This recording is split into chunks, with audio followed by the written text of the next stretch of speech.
dice la palabra bendita del Señor en el nombre de Cristo. Ahora pues, Israel, ¿qué pide Jehová tu Dios de ti? Sino que temas a Jehová tu Dios, que andes en todos sus caminos y que lo ames y sirvas a Jehová tu Dios con todo tu corazón y con toda tu alma. Que guardes los mandamientos de Jehová y sus estatutos que yo te prescribo hoy para que tengas prosperidad. Ya he explicado que en el corazón de Dios está el propósito de que todos tengamos prosperidad. Pero esta prosperidad, la que viene de Dios, va más allá de la prosperidad que algunos enseñan de manera inadecuada. Porque la prosperidad que viene de Dios está basada en los principios de la obediencia. En eso está basada. Y en las que el creyente que vive en el temor de Dios tiene bien claro en su espíritu. Y que esta prosperidad que viene de Dios se basa en conocer la verdadera riqueza espiritual con la que Cristo por amor a nosotros se hizo pobre, siendo rico, para que con su pobreza fuéramos enriquecidos al estar viviendo en su temor. Y este es uno de los primeros principios, porque le dice el Señor, ¿qué pide Dios de ti? ¿Qué pide Dios del creyente, del que le ha conocido? Pues que vivamos en su temor. Pero vamos a continuar con el siguiente principio. Deuteronomio 10:12, pero ahora lo vamos a ver en la traducción o en la Nueva Traducción Viviente. Y dice así: y ahora, Israel, ¿qué requiere el Señor tu Dios de ti?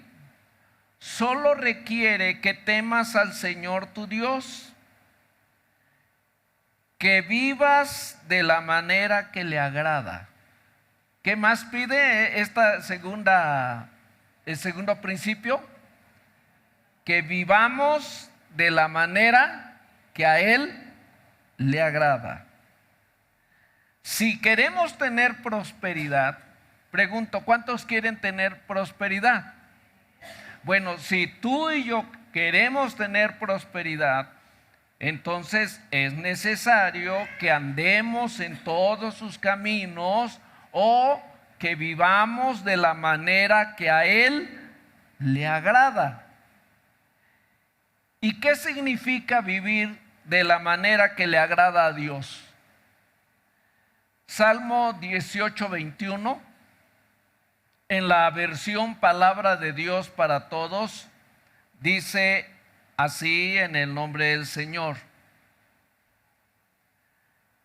me he preocupado por vivir como el Señor quiere. Por eso no he hecho nada que pueda separarme de Dios. La Biblia declara que el rey David fue un hombre conforme al corazón de Dios. Pero a pesar de que él fue un hombre conforme al corazón de Dios, David, como todo ser humano, cometió pecado. Se equivocó muchas veces. Pero el asunto de David, en el texto que acabamos de leer, dice: me he preocupado por vivir como el Señor quiere. Y alguien podría decir, entonces, ¿por qué pecó?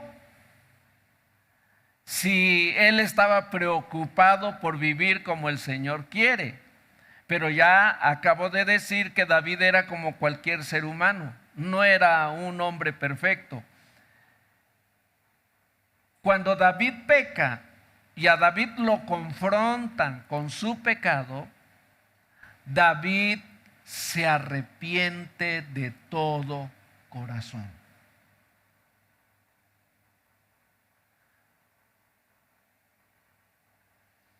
¿Cuántos saben que el pecado nos aleja de Dios? ¿Cuántos saben que el pecado nos aleja de Dios?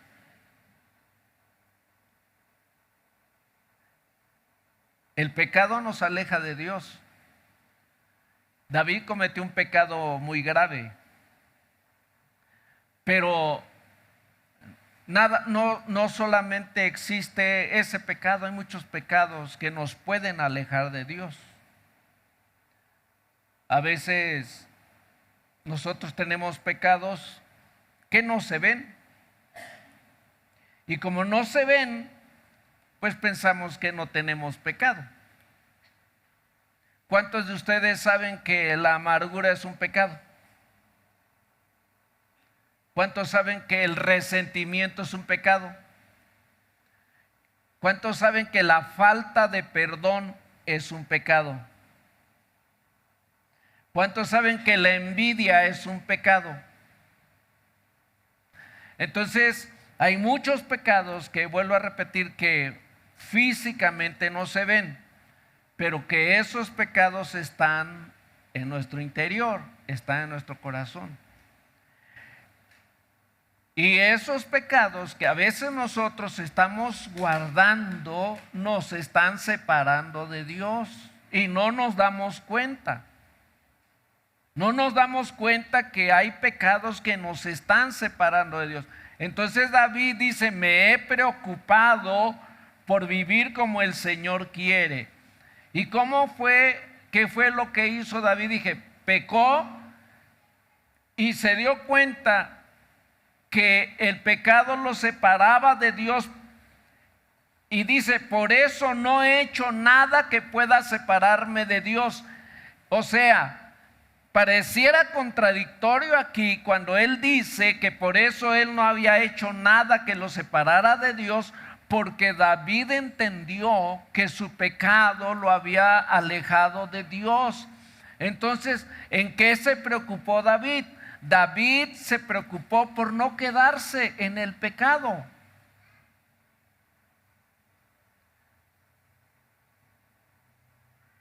¿Y qué fue lo que hizo David? David se humilló delante de Dios. Y David pidió perdón a Dios de sus pecados, porque se dio cuenta que el pecado lo estaba separando de Dios. Y él no quería, dice el texto, por eso no he hecho nada que me separe de Dios. Dice, pequé, es cierto, pequé, pero me he arrepentido. La Biblia dice en el capítulo 2 de Primera de Juan, dice, estas cosas os escribo para que no pequen. Pero si alguno hubiere pecado, abogado tenemos para con el Padre, a Jesucristo el justo. Dije que el pecado nos separa de Dios, pero si tú sigues viviendo con tu resentimiento, con tu amargura, si tú sigues siendo una persona que critica a todo mundo, que a todos ves mal, porque hay cosas que están en tu corazón y que no te quieres dar cuenta que están allí, y que eso te está separando de Dios.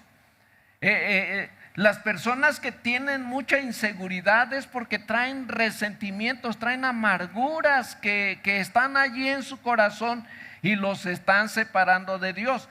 Dije, David cometió un pecado, pero David no se quedó allí. ¿Él qué hizo? Se arrepintió, pidió perdón a Dios. Entonces por eso dice, no he hecho nada que me mantenga separado de Dios. El pecado lo separó por un momento de Dios, pero él no se quedó así, se arrepiente y Dios lo restaura.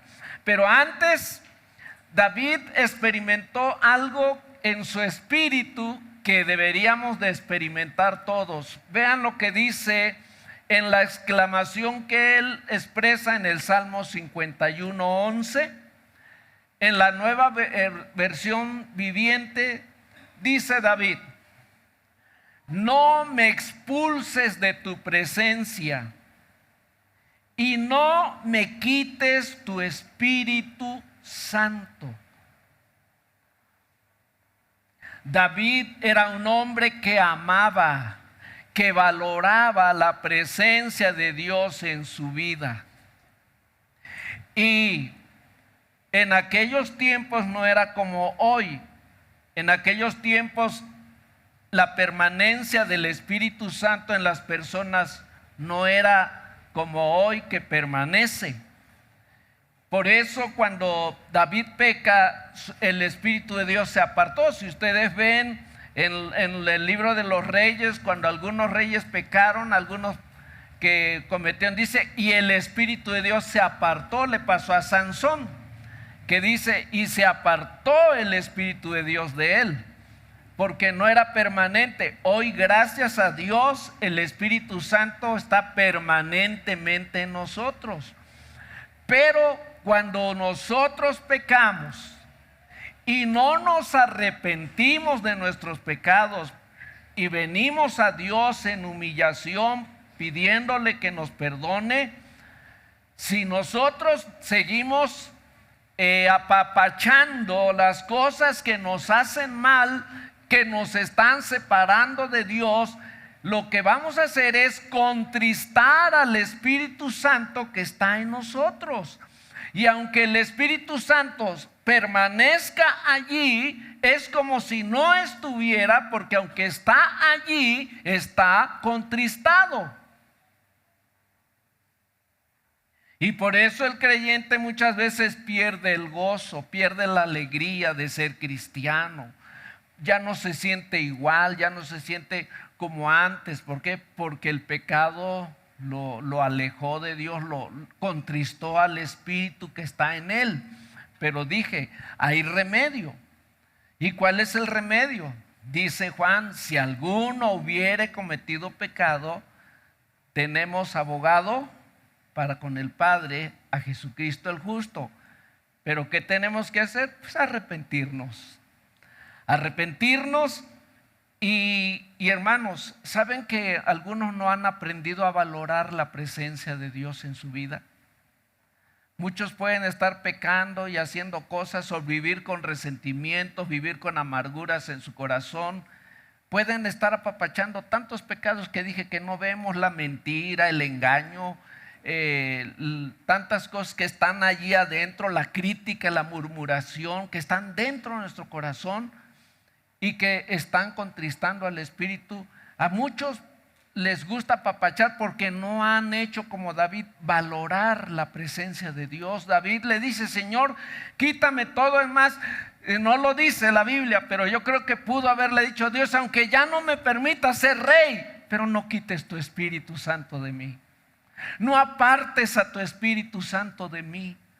Porque él sabía, él había tenido una relación con el Espíritu de Dios. Sabía lo que significaba tener al Espíritu Santo. Entonces, dice el segundo principio: si queremos ser prosperados, ¿cómo tenemos que vivir? Haciendo lo que a Él le agrada. Y a Dios no le agrada que tú tengas al Espíritu de Él contristado en tu corazón. A Dios le agrada que si pecas, te arrepientas de verdad y pidas perdón. Y créeme, dice que Él es amplio en perdonar. Él es amplio en perdonar. Él nos restaura cuando nosotros le pedimos perdón. ¿Por qué? Porque a Él le interesa que tengamos comunión con Él. Juan 8:29 dice, en palabras de nuestro Salvador: porque el que me envió conmigo está.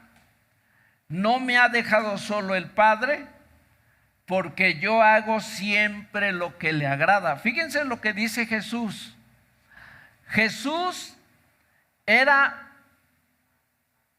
un varón de Dios que tenía una convicción.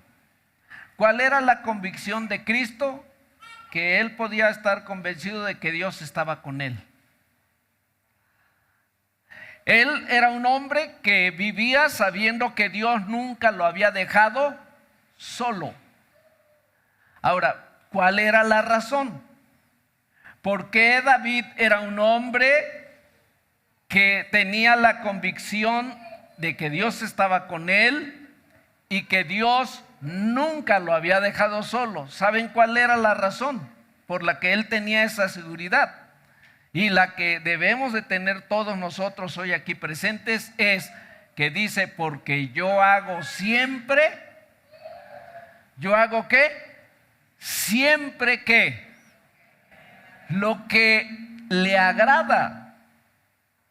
Entonces, a veces hay creyentes que dicen, yo siento como que Dios ya no está conmigo, es que yo siento como que Dios me ha abandonado. Bueno, es que necesitas hacer una retroinspección en tu corazón, en tu interior, y ver qué cosas hay ahí que te están alejando de Dios, que te están separando de Dios. Recuerda, el pecado es lo que nos separa, es lo que nos aleja de Dios. Y dije, hay pecados que no se ven. David tuvo un pecado visible que fue el adulterio. Pero hay otros pecados que no se ven y que están allí, que nos están separando. Y entonces el creyente, hay momentos en que se siente desamparado, se siente solo, no porque Dios lo haya desamparado, no porque Dios lo haya dejado, sino porque no está haciendo lo que a Dios le agrada. Ahora, el hombre, la mujer que vive en el temor de Dios conoce este principio y lo vive. En tercer lugar, volvemos a Deuteronomio 10:12. Dice el Señor, ahora pues Israel, ¿qué pide Jehová tu Dios de ti? Sino que le temas a Jehová tu Dios, que andes en todos sus caminos. Y la tercera cosa, el tercer principio que Dios nos pide es, ¿qué? ¿Qué dice? Que lo amemos. Yo les pregunto a ustedes, ¿acaso Dios le beneficia al que tú y yo le amemos?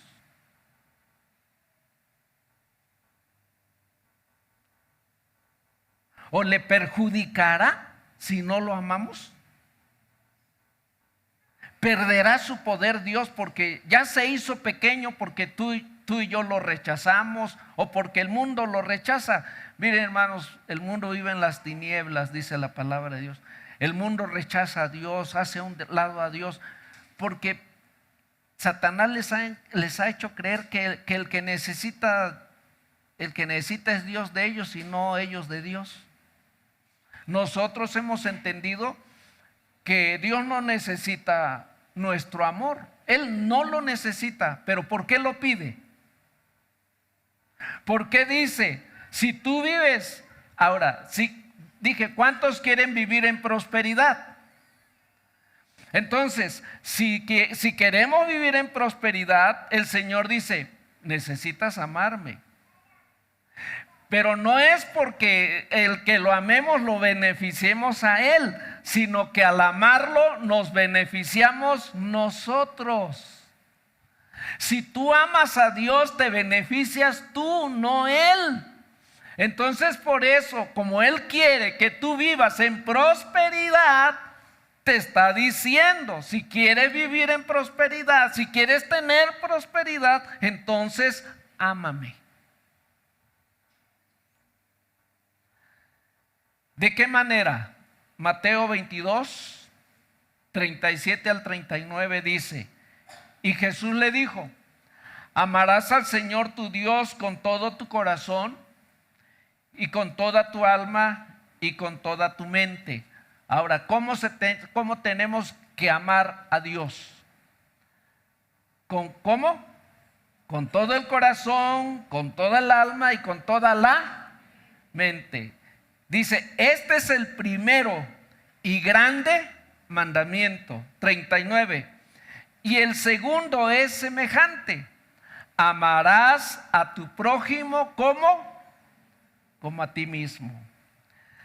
Los fariseos de aquel tiempo habían clasificado aproximadamente un poco más de 600 leyes. Y ellos a menudo trataban de distinguir entre todas esas leyes cuál era la más importante y cuál era la menos importante. Y uno de ellos, que era experto en la ley, le pidió a Jesús que identificara la ley más importante, y entonces Jesús le citó lo que dice Deuteronomio 6:5 y Levítico 9:18, que es lo que él dijo: oye Israel, Jehová tu Dios es, y luego dice: amarás al Señor con todo tu corazón, con toda tu alma y con toda tu mente. Y luego dice: y el segundo es semejante: amarás a tu prójimo como a ti mismo. Nosotros no tenemos que estar preocupados por lo que no podemos hacer, sino debemos de concentrarnos en aquello que sí podemos hacer. Y yo les pregunto, ¿podremos amar a Dios como dice su palabra y a nuestro prójimo como a nosotros mismos? ¿Lo podremos hacer? ¿Lo podremos hacer? No los veo muy convencidos. Claro que sí lo podemos hacer. Y lo puede hacer cualquier creyente que en verdad vive en el temor de Dios. Porque no todos los creyentes, he dicho, no todos los creyentes realmente viven en el temor de Dios. Todo mundo puede asistir a una iglesia, a una congregación, puede asistir, puede ir a escuchar, puede hacer muchas cosas sin vivir en el temor de Dios. Entonces, una persona que se congrega, que va porque le gusta, por lo que sea, pero no vive en el temor de Dios, pues difícilmente va a amar a Dios con todo su corazón, con todas sus fuerzas y con toda su mente. Y como consecuencia, pues no va a poder amar a su prójimo como a sí mismo. ¿Por qué? Porque no vive en el temor de Dios. Pero el creyente que vive en el temor de Dios tiene la capacidad de amar a Dios con todo su corazón, con todas sus fuerzas, o con toda su alma y con toda su mente. ¿Y por qué razón? Por lo que dice Romanos 5:5. Dice Romanos 5:5: y la esperanza no avergüenza, porque el amor de Dios ha sido derramado en nuestros corazones por el Espíritu Santo que nos fue dado. Dice que el amor de Dios ha sido derramado ¿en dónde? ¿En dónde ha sido derramado el amor de Dios? En nuestros corazones. Entonces, si tú eres una persona que en verdad vive en el temor de Dios, tú podrás amarlo a Él como Él demanda, y a tu prójimo, porque Dios te ha capacitado para ello. ¿Cómo? Habiendo derramado su amor en tu corazón por el Espíritu Santo. Por esa razón podremos hacerlo.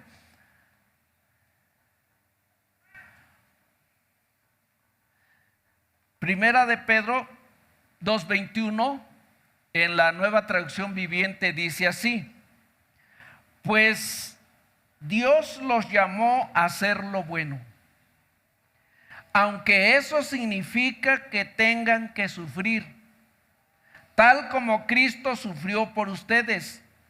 Él es su ejemplo y deben seguir sus pisadas.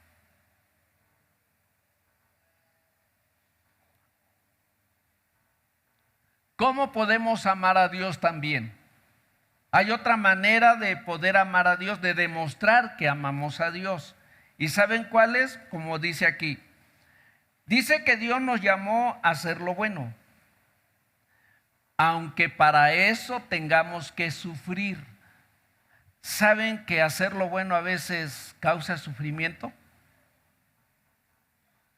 Hacer lo bueno no es sencillo, causa muchas veces sufrimiento, tal como Jesús sufrió, porque Jesús sufrió por hacer lo bueno. ¿Qué fue lo bueno que hizo el Señor?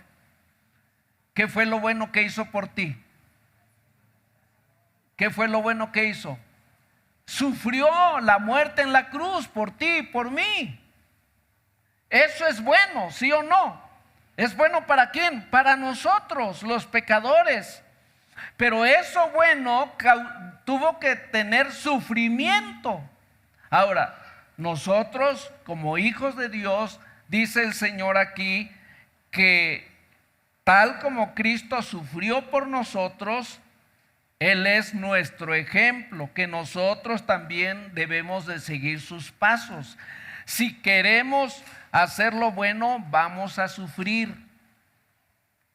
No es el evangelio no es un camino de rosas.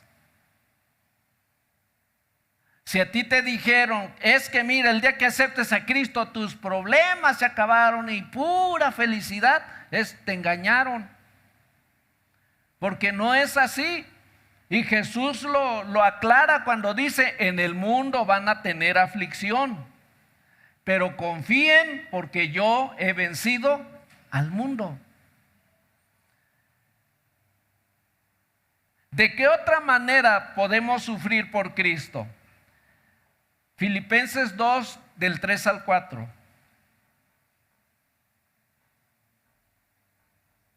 Dice, nada hagáis por contienda o por vanagloria. Yo pregunto, ¿habrá quienes hagan lo que hacen para el Señor a veces por contender o por vanagloria? Aunque tú no lo creas, existe eso en las iglesias, en los creyentes. Dice que eso no debe de estar en nosotros, antes bien con humildad. Y ser humildes, hermanos, no es sencillo. A veces uno tiene que sufrir por ser humilde. Pero si tú amas a Dios, entonces pues no te va a importar si tengas que sufrir por ser humildes.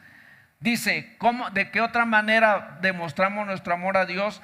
Cuando estimamos a los demás como superiores a nosotros. ¿De qué otra manera? Dice, no mirando cada uno por lo suyo propio, sino cada cual también por lo de los otros. En la versión Nueva Traducción, este mismo pasaje dice así: no sean egoístas. No traten de impresionar a nadie. Sean, una vez más, ¿qué dice? Sean humildes, es decir, considerando a los demás como mejores que ustedes. Mira, tú puedes ser el mejor papá, la mejor mamá, el mejor maestro, el mejor médico, el mejor ingeniero, el mejor plomero, el mejor albañil, en lo que tú seas, tú puedes ser lo mejor, ¿sí? El mejor maestro de la palabra, el mejor predicador, el mejor cantante, el que toca mejor la guitarra, el que toca mejor el piano, eres un maestro en todo lo que haces.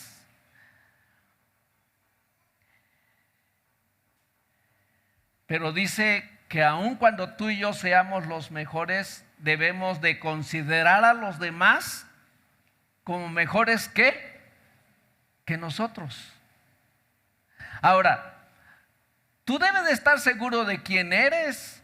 Tú sabes que Dios te dio ese talento de ser el que hace las mejores gelatinas, el que hace las mejores nieves, el que hace el mejor trabajo de plomería, el que hace eso. De eso tú siéntete contento porque Dios te ha dado esa bendición de ser el mejor médico, lo que sea la profesión que tú da, gracias a Dios. Eso nadie te lo va a quitar. Y qué bueno que eres el mejor. Pero considera, dice el Señor, considera a los demás como si fueran mejor que tú, aunque no lo sean, pero considéralos como si fueran mejor. Y eso cuesta mucho, eso causa sufrimiento.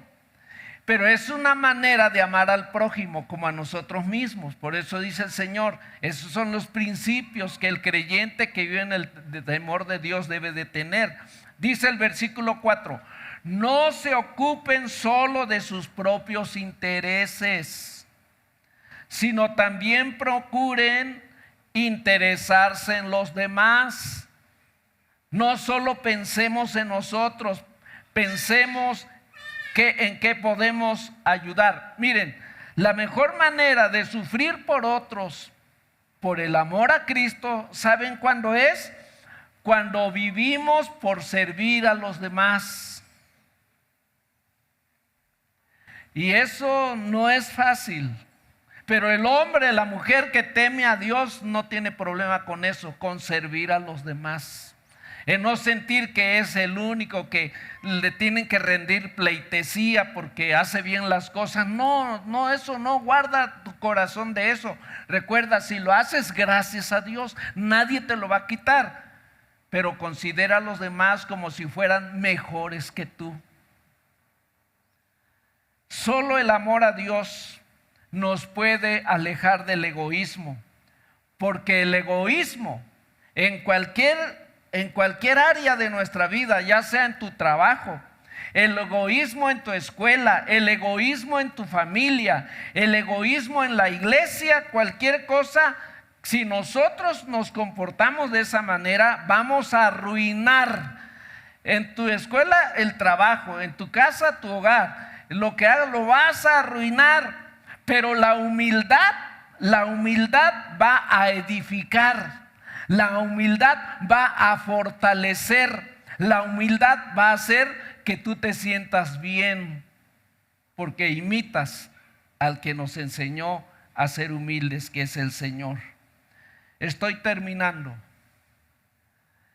Romanos 12:3 dice el apóstol Pablo: digo pues, por la gracia que me es dada, a cada cual que está entre vosotros, que no tenga más alto concepto de sí que el que debe tener.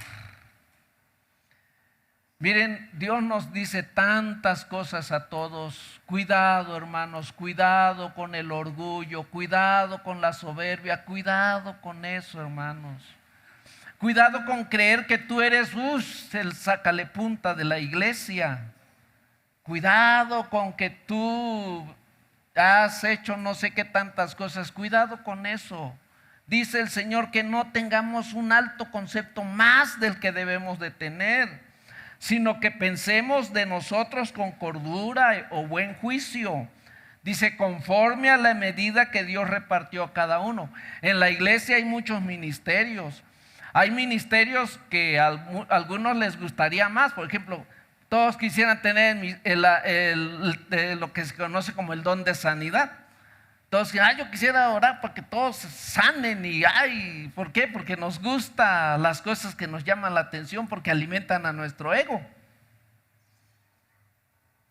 ¿Sí? O miramos con desprecio a los demás porque dicen, no, es que aquel cuando ora no sanan los enfermos, pero cuando yo oro, ¿cómo sanan? Hay milagros en la iglesia, hay esto, se levantan los enfermos. Dice el Señor, ninguno tenga un alto concepto de sí que el que debe de tener, sino que pensemos con cordura. Pero ¿saben quién lo puede hacer? La persona que ama a Dios con todo su corazón y la persona que ama a su prójimo como a sí mismo. Si nosotros practicamos estos tres principios, vivir en el temor de Dios, o vivir de la manera que a Dios le agrada, o amar a Dios dándole el primer lugar en toda nuestra vida y amando a nuestro prójimo como a nosotros mismos, tendremos, dice el Señor, que tendremos prosperidad. ¿Sí? ¿Qué tendremos? Prosperidad en todas las cosas. Pónganse de pie en esta tarde.